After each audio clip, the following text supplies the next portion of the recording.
గొర్రెలను వధించి కొవ్వును తిని బొచ్చు కప్పుకుందురు కానీ గొర్రెలను మేపరు. బలహీనమైన వాటిని బలపరచురు, రోగము గల వాటిని స్వస్థపరచురు, గాయపడిన వాటిని కట్లు కట్టరు, తోలి వేసిన వాటిని మరలా తోలుకుని రారు, తప్పిపోయిన వాటిని వెదకరు. అవి ఏమాత్రము కఠిన మనస్కులై బలాత్కారముతో వాటిని ఏలుదురు. బలాత్కారముతో వాటిని ఏలుదురు. ఎందుకు ఎంత కఠిన మనస్కులు? మనస్సాక్షి చెడిపోయింది. ఎందుకు దూరంగా ఉంటున్నారు? చూడండి, ఒక యాంకర్ తన జీవిత శైలిని ఎలా మలుచుకుంటాడంటే, ప్రతి ఒక్కటి హెడ్లైన్స్లో టక టక టక టక టక చెప్పేస్తాడు. పత్రికల వారు పొద్దున్నే మనకి వార్త తెచ్చి ఇచ్చేస్తారు, కానీ బైబిల్లో సంగతులు చెప్పరు. గొర్రెలకి బలంగా మేపరు. శత్రువు బలమంతట మీద నేను అధికారం ఇచ్చానని చెప్పాడు. ఆ మాటని చెప్పరు. ధైర్యపడండి చెప్పరు. ఆ పాలు తిత్తే, ఎప్పుడొచ్చినా పాలు తిత్తే, స్తోత్రం స్తోత్రం 2 పాటలు పాడేసి, ఎందుకు 2000 సంవత్సరాలు అయిపోయింది, 25 సంవత్సరాలు వచ్చేసింది, వారికి మాంసం పెట్టరు, బలమైన ఆహారం పెట్టరు. ఇక్కడ చూడండి 14లో 30 గ్రంథం 34 అధ్యాయం 14 వచనంలో, నేను మంచి మేత గల చోట్ల వాటిని మేపుదును, ఇశ్రాయేలు యొక్క ఉన్నత స్థలం మీద వాటిని దొడ్డి ఏర్పరచుదును, అక్కడ అవి మంచి దొడ్డిలో పండుకొనెను. ఇశ్రాయేలు పర్వతం మీద బలమైన మేతగల స్థలమందు అవి మేయును, నేను గొర్రెలు మేపి పరుండబెట్టుదును. ఇదే ప్రభువగు యెహోవా వాక్కు. దేవుడు మాటిస్తున్నాడండి. ఎందుకంటే శత్రువు పాదాల కింద వచ్చేసే సమయం అయిపోయింది, ప్రభు వచ్చేసే సమయం అయిపోయింది. చెరలోంచి ఆత్మలు లేపుతున్నాడు.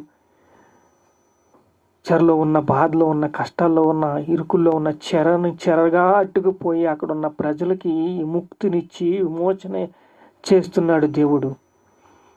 కానీ చూడండి, నరపుత్రుడా, ఇశ్రాయేలు కాపరులకు గురించి ఈ మాట ప్రవచించుము, కాపరులతో ఇట్లా అనుము, ప్రభువుకు యెహోవా సెలవు ఇచ్చినదేమనగా, కడుపు నింపుకుని ఇశ్రాయేలు కాపరులకు శ్రమ. కడుపు నింపుకునే ఇశ్రాయేలు కాపరులకు శ్రమ. నేను డాక్టర్ని కదండి, నేను బిషప్ను కదండి అంటారు. అక్రమము చేయువారులారా, ఎందుకు ప్రయాసపడాలి? ఎందుకు నిత్యము వాక్యం కోసం అంత ఆతురపడాలి? మాకేముంది? మాకు ఇచ్చింది ఏంటి? ఏమీ లేదు. గొడ్రాల్ని, ప్రభువా గొడ్రాల్ని ఎక్కడికక్కడ సరిహద్దులు ఏర్పరిచి, ఎంత దేవుణ్ణి అడుగుతుంటే, వెయిట్ చేయి, నీ సరిహద్దులు విశాలపరుచుకో, నిన్ను నువ్వు బలపరుచుకో, నీకొక రోజు వస్తుంది, సమయం. ఈ మాటలు అక్రమము చెయ్యువారులారా, ఎప్పటికీ మిమ్మల్ని క్షమించను అంటున్నాడు. జాగ్రత్త పడితే ఎంత బాగుంటుంది.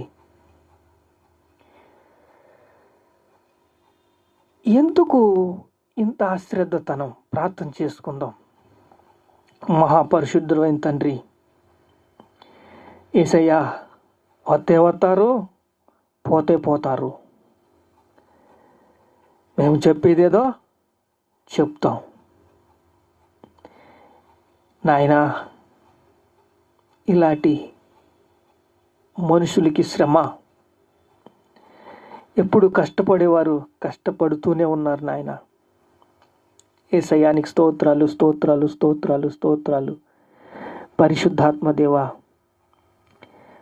అన్నీ తెలిసిన వారయ్యా, ఎంతకన్నా నొక్కి నొక్కి చెప్పవలసిందే ఉంది.